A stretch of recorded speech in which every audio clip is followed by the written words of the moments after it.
bëgg nga ci wax.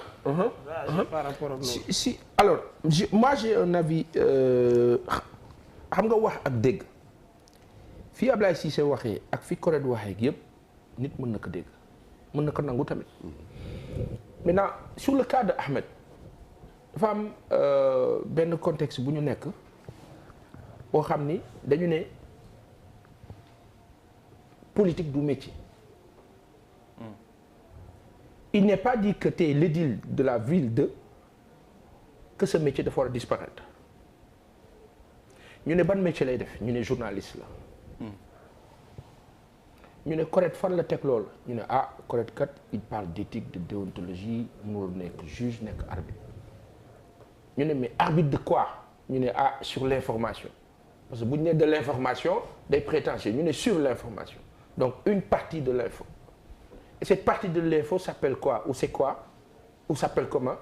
ñu ne la revue de presse. La revue de presse, c'est une rédaction qui se concerte, qui met en place le contenu et c'est présenté. Médias yi ñoo dem ba benn moment ñu sàggane le travail rédactionnel. mu jur man bu ma neexee ñëw jël sama journaux yi voilà c'est moi. Mais à la base, il y a une rédaction, il y a une ligne éditoriale. Il y a un chef de rédaction, red chef, qui coordonne, qui link. Voici ce que la presse a dit. Nii lay tëddee.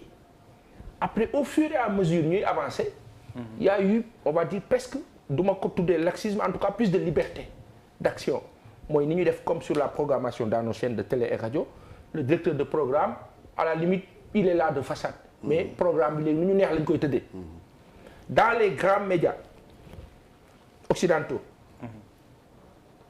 rajo bala ngay wax da ngay bind ñun fii doo bind da ngay bind parce que dañuy bañ nga juum c'est ça mooy tax bind bi moo lay dimbali li nga wax da nga kaa bind je me rappelle à la RTS à mes débuts au temps de Mactar Sylla 98 99 jàpp 2000 les animateurs qui étaient là-bas da ngay dépendre ci le patron qui gère la programmation loolu tax formation RTS baax quoi qu'on puisse le reprocher c'est une excellente école je prendrai l'exemple de la RTS l'exemple de Sud l'exemple de Radio Nostalgie li nga wax da nga kaa bind mooy tax doo juum mooy tax am na fooy yem on te dit que tu parles à tel moment tu dois pas parler à et cetera yooyu yëpp nag dañ dem ba benn moment médias yi xaw ci sooke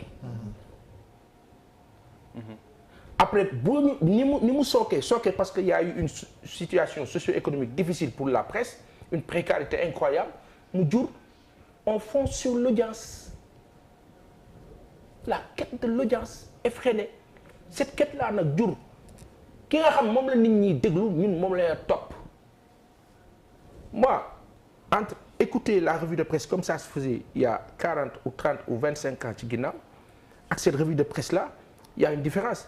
Cette revue de presse-là, elle est plus chaude, plus chaleureuse. Et la masse l'écoute. Si je veux faire du business, je mets en valeur cette revue de presse-là. Si maintenant je veux être soi-disant dans une orthodoxie quelconque, ma ne attention xaaral ma dellu ci revue de presse ba Martin Faye daan def sunu baay boobu. ak Mame Less Camara sunu beneen baay bi naa dellu foofu. Sauf que dans mon business bu ma delloo foofu kenn du ma déglu. loolu problème la. Maintenant spécifiquement sur le cas de Ahmed. ak fi dëkk bi toll ak contexte bi. jàpp naa ne lu ñu nangu sur plusieurs années. c'est pas parce qu'aujourd'hui Ahmed est maire que dañ ciy war a am problème jàpp sama gis-gis la. parce que tey ci wàllu influence Ahmed fait sa revue de presse. CNRA wax na mais CNRA ci 2 poids 2 mesures. c'est vrai que nit ñi xamuñu Racine Talla en tout cas une bonne partie de la masse. Mais tout le monde sait que l'information est diligentée à la RTS. Sunu kilifa yi nañu baal c'est diligenté, c'est-à-dire qu'aujourd'hui l'opposition n'est pas diffusée sur la RTS.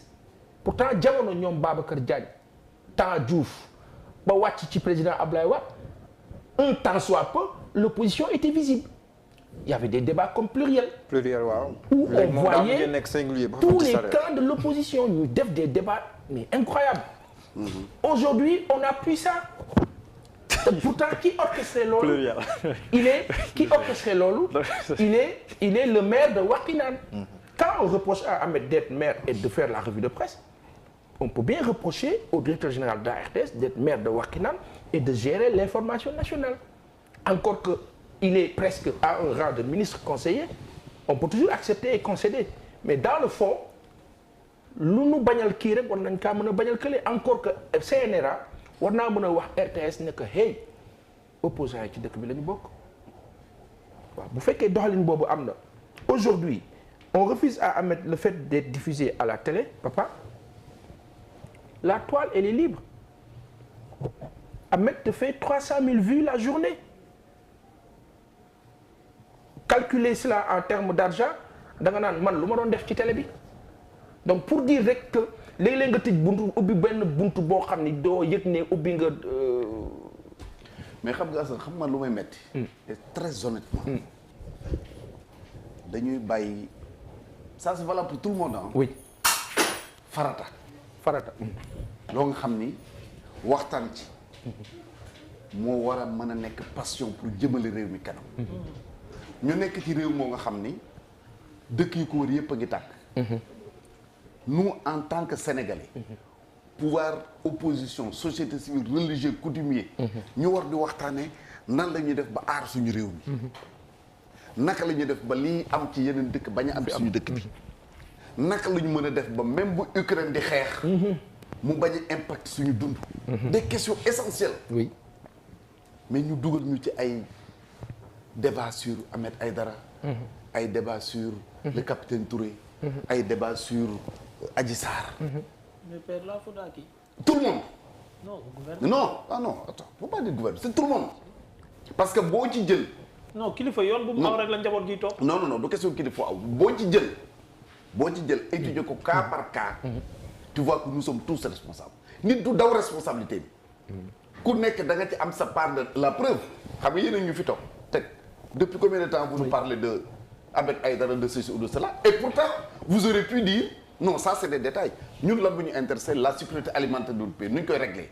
Donc tout le monde est responsable. Non mais père lii du détail je suis désolé. Non pour moi c'est des détails. D'accord vous êtes libre aussi. C'est pas la personne de Ahmed Aïdara wala son boulot wala nangam moo ñu intéresse mooy instant yi nii ci stabilité réew mi comme li nga wax liberté d'expression da cee bokk ku ci nekk tamit ñu jox la sa àq ak yelleef bu ñu jàppee ne lii nii mën naa fànq sama métier suba mën na maa dal man suba.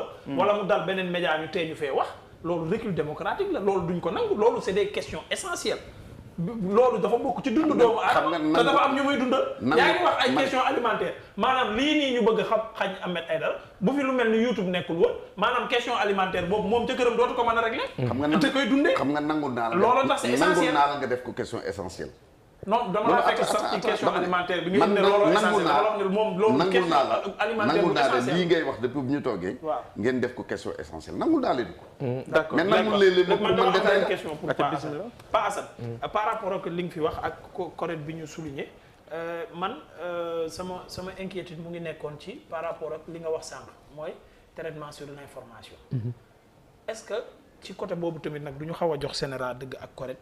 mooy que tey di man dama imaginer bi coow li amee ay jeunes yu nekk biir Géejawaay am lu leen naqari ci mairie bi marche presse bi yëpp relayé ko à la une Ahmed Aïdara bu xëyee war koo revue de presse nu muy toogee. mais bu ko revue le peuple def ko revue de presse.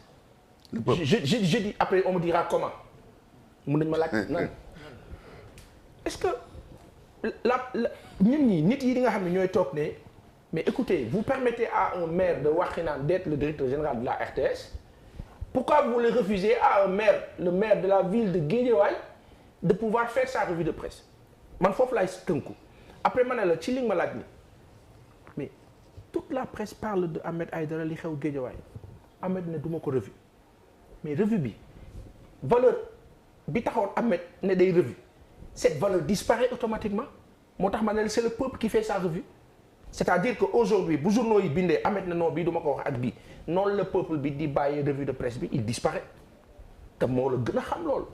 d'accord c'est une façon de te dire par exemple supposé ñu ne Ahmed Aïdara amoon na benn marché wu tant de milliards jàpp nañ ne wala njort nañ ne luubal na ci tant de millions. oui presse bi yëpp wax ko Ahmed war a xëy naan ca Géejawaay man Ahmed Aïdara déglu leen. sàcc naa mais asa kii est-ce que loolu mën na nekk sàcc naa tant de millions ci marché bañ ma waxoon ma defar ci stade. déggoo li ma la wax c'est tellement simple dama ne Ahmed loolu bu ko dalee jour boobu revue de presse am ça disparaît. non waxuma bu ko deful dama ne moom nan la koy defee.